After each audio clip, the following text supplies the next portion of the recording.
Good afternoon. I'm Al Kresta.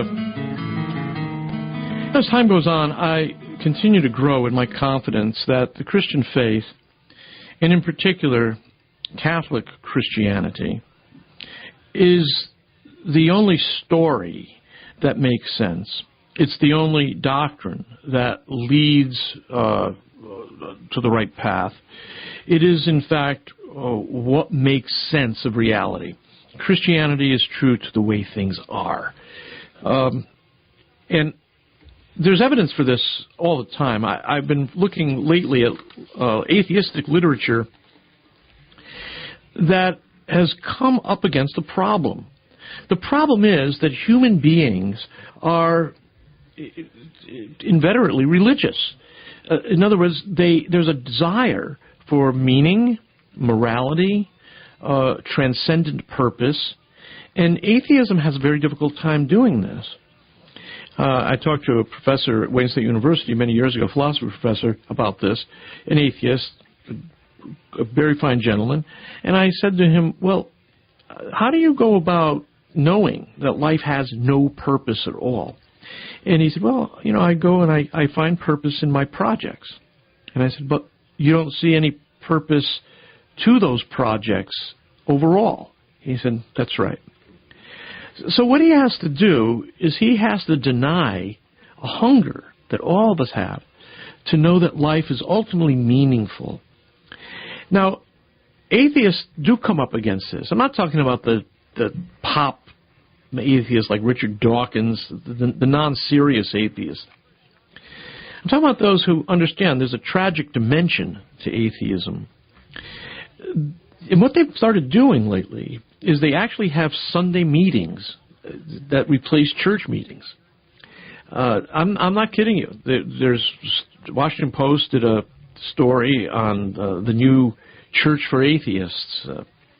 That's the popular name for it. But there's also a whole spiritual literature for atheists have now.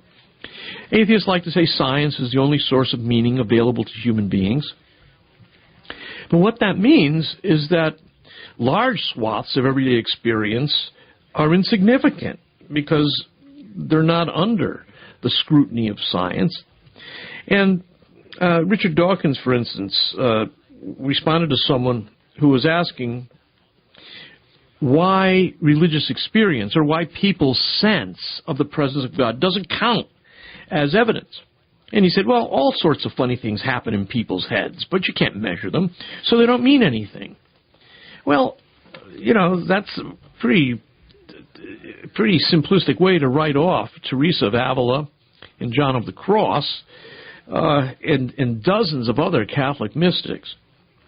And yet atheists, like everybody else, fall in love, they hum songs, they read novels, they value peak experiences, and what they've started to do now is write a spiritual literature for atheists.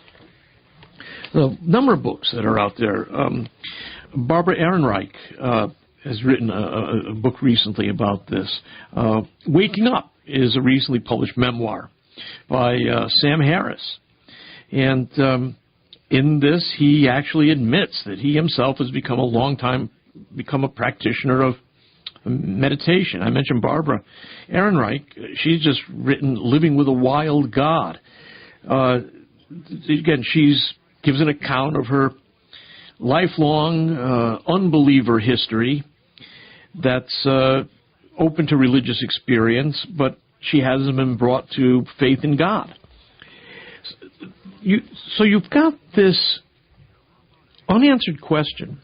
I saw an interview with Daniel Dennett, another one of the famed new atheists, and he actually admitted, and this is where he's different than these other people. He said, you know, I'm uncomfortable with the idea of God or the idea of heaven. I find it very disagreeable. Well, that's not a very serious person in my mind. There are plenty of atheists who find it tragic that God doesn't exist. They admit that means all their feelings of gratitude, all their aspirations for love, ultimately have no object. There's nobody to say thanks to when things are going well. America is not going to become an atheistic nation. because atheism is a very thin gruel, and it's grossly inconsistent. And it, as the Soviet Union found, it will fail because it doesn't deal with the human person straight up. You can create all kinds of God's surrogates, but when all is said and done, God alone is the one who satisfies the hunger of the human heart. So in America, we're going to have to continue to preach the gospel. It's a tough society to do it in. It's anti-traditional. It doesn't like to talk about historical matters.